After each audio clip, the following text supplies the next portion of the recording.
even if you hate Texas or Oklahoma or both, as a college football fan, doesn't it feel good when these big rivalry games are played between two good teams instead of two cans of corn, like kind of what we had last year? Both these teams were 3-2 when they played last year. They had kind of already played themselves out of anything that all that meaningful postseason wise.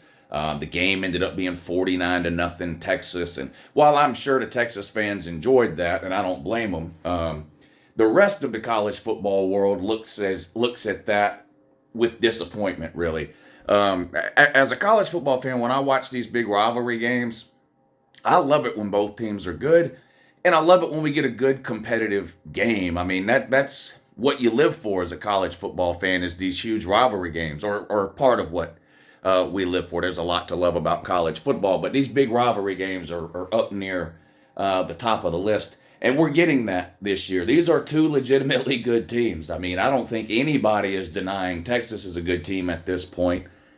Maybe there's an argument or debate, about where a lot of teams, including Texas, fall on the, good, really good, great, elite scale. And that's a different conversation for a different day. But there's no denying that this is a good Texas team.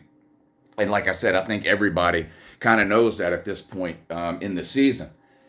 What a lot of people might not know, or some people might not know, is that Oklahoma's a pretty good team too. Both of these teams are 5-0, and I've been impressed with Oklahoma. And I know the whole who have they played deal. I get it. But basically, they played a similar schedule to last year, and instead of 3-2, they're 5-0. I mean, Oklahoma's a pretty good team. Their defense is vastly improved over last year. We're going to get into this game in this video, but yeah, both teams are 5-0, and as college football fans, we better enjoy this one with both these teams being 5-0, because as you know, Texas and Oklahoma are joining the SEC next year.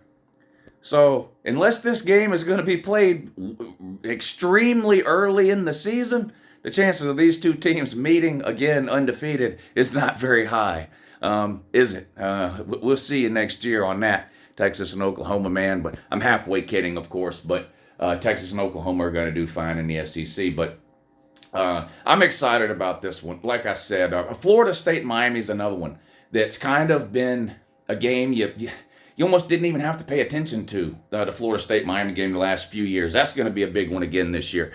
As college football fans, we want these games to have meaning, right? Outside of just being a rivalry.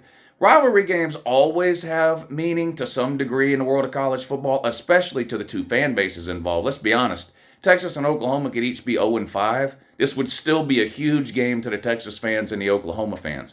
But to the college football public at large, when these games happen between two really good teams with two good records, both of which are still alive for whatever goals it is they set for themselves in the preseason, right? Being undefeated.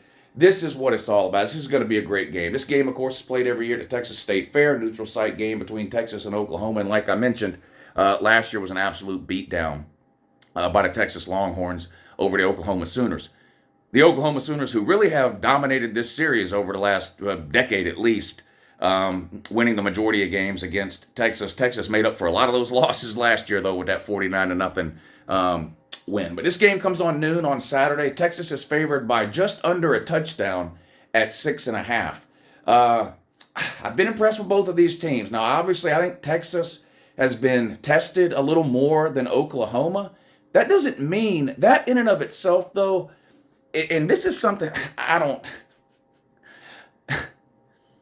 You can be the best team on the planet and have the worst schedule. Like, both of those things can be true. Like, this idea that because somebody hasn't played a bunch of top 10 teams and beat them, that there's no way they're any good, that's just ridiculous.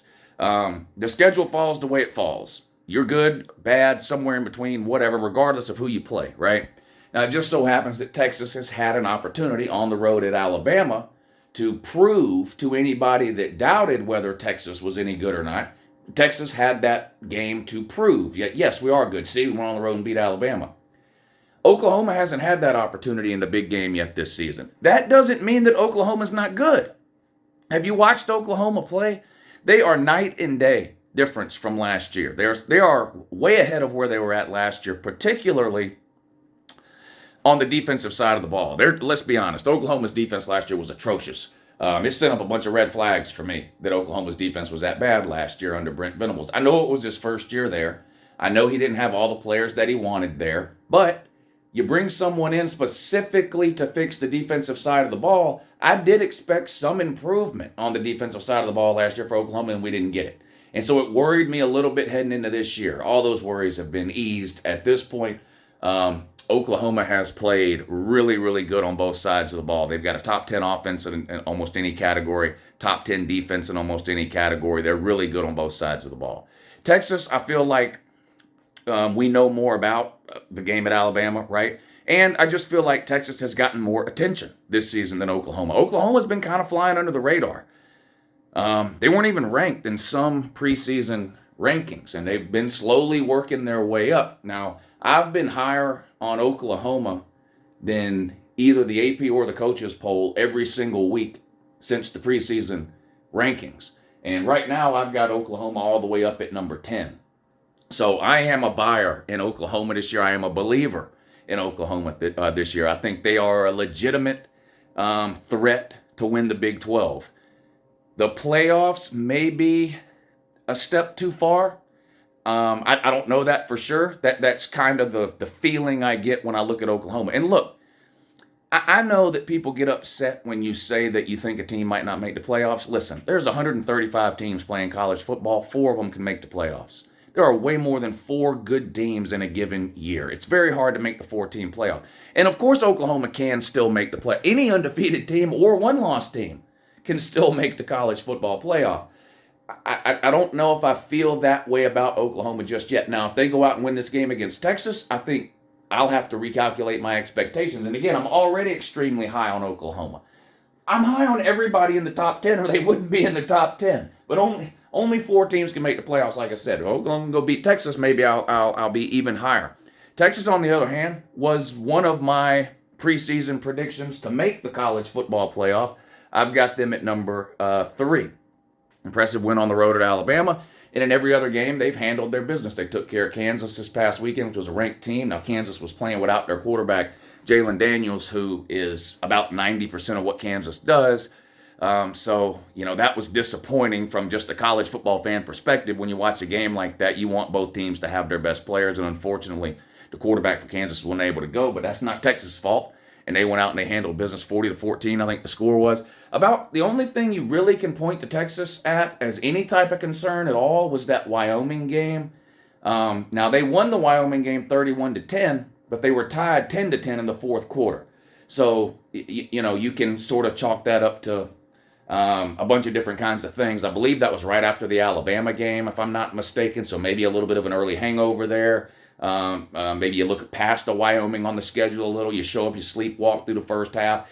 Lots of things can sort of happen that cause that kind of result to unfold on the field, where you're kind of piddling around with a lower classification school that you should be dominating. But in the fourth quarter, they turned it on and won 31-10.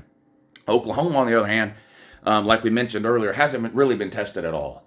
They have looked really, really good against inferior competition. And again, that doesn't mean that Oklahoma... I don't...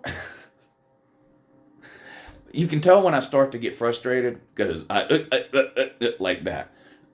My mind is moving faster than my mouth will let the words come out. I don't understand. There seems to be a lot of diehard college football fans, who I know are diehard college football fans, who I know are pretty intelligent when it comes to college football in general, that they have to see a team beat a top 10 team to know if the team is any good. And I don't really understand that.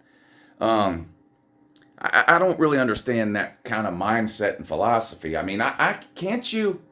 Now, when it comes to differentiating between a couple of really good teams, okay, take Texas, for example. They've got that win on the road at Bama. We know that's impressive, okay? On the other hand, take a look at a team like Georgia. What have they really done that's all that impressive? I get that. But, you can't watch Georgia play and tell they're a good team. You can't watch Oklahoma play and tell they're a good team. You have to see Oklahoma play somebody in the top 5 to tell if they're any good. I mean, do you need to see? Have you watched Penn State? Did you see what they did to Iowa? Iowa's no good. I know, but did you see what they did to them? Do you need to see Penn State play Ohio State to know if Penn State's any good? Now, you need to see Penn State play Ohio State to know if they're better than Ohio State, or to get a better grasp on exactly how good Penn State is. But we're 6 weeks into the season. If you don't know yet that Penn State is a good team, what's wrong with you? If you don't know yet that Oklahoma is a good team, I don't understand the mindset and the philosophy that some people have. Well, I don't know anything about this team because I haven't seen them play one of the best 5 teams in the country. Most teams don't play one of the best 5 teams in the country. Anyway, I'm going off on a tangent there. This is going to be a great game. Texas is favored by 6.5. Quinn Ewers has been lights out this year. I've been really impressed with Texas running back Jonathan Brooks over the last couple of weeks. One of the biggest question marks, one of the only question marks really coming into the season about Texas was how they're going to replace those running backs, namely Bijan Robinson. Now, I don't think Jonathan Brooks is Bijan Robinson. I mean, that's a once every 10 years or so type of talent there at running back, that Bijan Robinson. But Jonathan Brooks has been really, really good. And he seems to be coming on more and more lately as the season. He seems to be getting better as the season goes along, whether that's experience or just getting more comfortable with the offense or whatever it is. He looked really good last week in that win against Kansas. They've got a dominant front four. As Alabama found out a few weeks ago, Quinn Ewers, like mentioned, is playing at a high level. They've got 2 or 3 NFL wide receivers, A.D. Mitchell, Xavier Worthy. Anyway, they're just loaded. Oklahoma, again, flying a little bit under the radar. If you're watching this video and you're not a Texas or an Oklahoma fan, you can probably name more players on Texas's team than you can on Oklahoma's. Doesn't mean you're casual or whatever it is. It's just, Texas has been kind of at the forefront of college football for this season, going back to the offseason, whereas Oklahoma, because they struggled so bad, you got to remember, Oklahoma lost 7 games last year.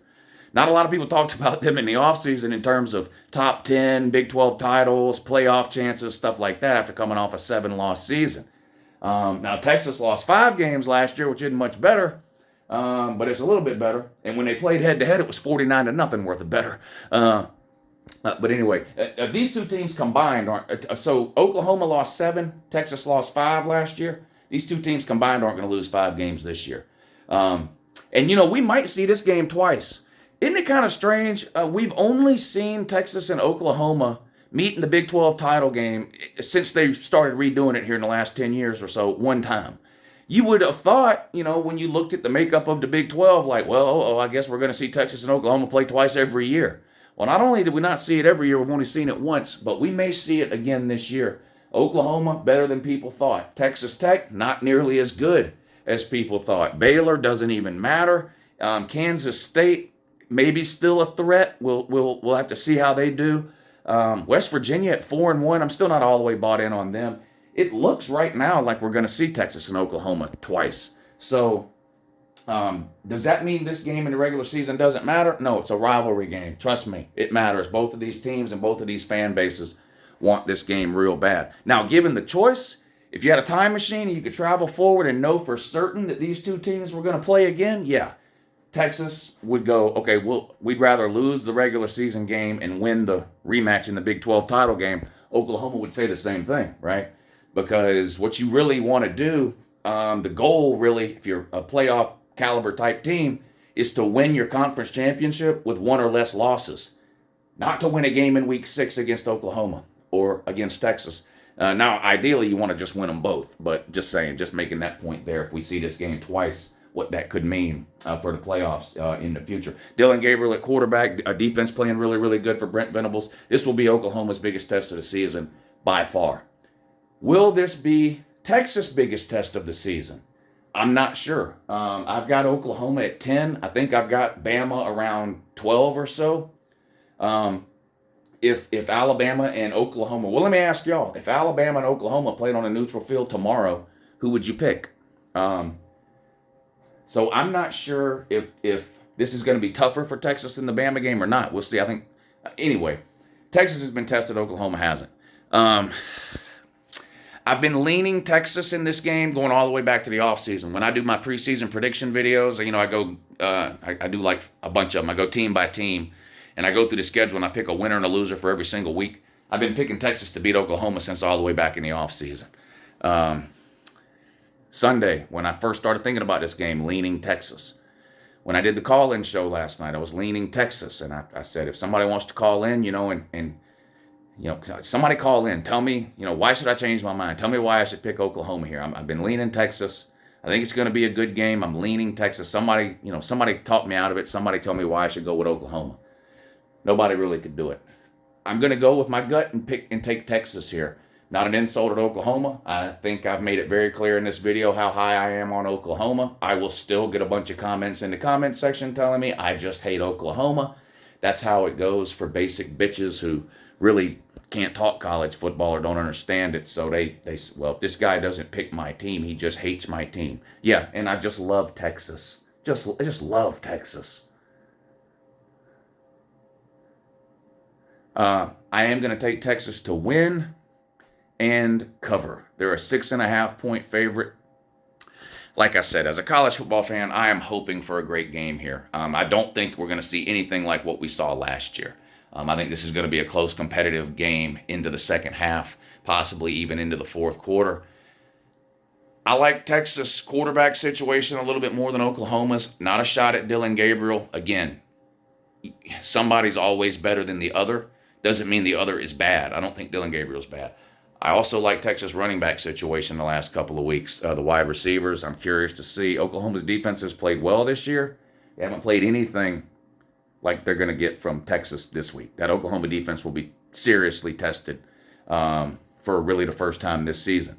I think they'll do okay, but I think Texas will just be too much in the end, and it just feels like this is Texas' year to me. Not necessarily to win the whole thing, although I think they've got a shot.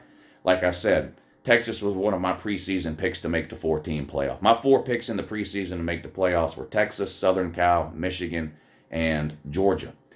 And it's very hard to pick playoff teams in the offseason because, like I said, there's 135 teams. Only 4 make the playoffs. It's really hard to pick the 4.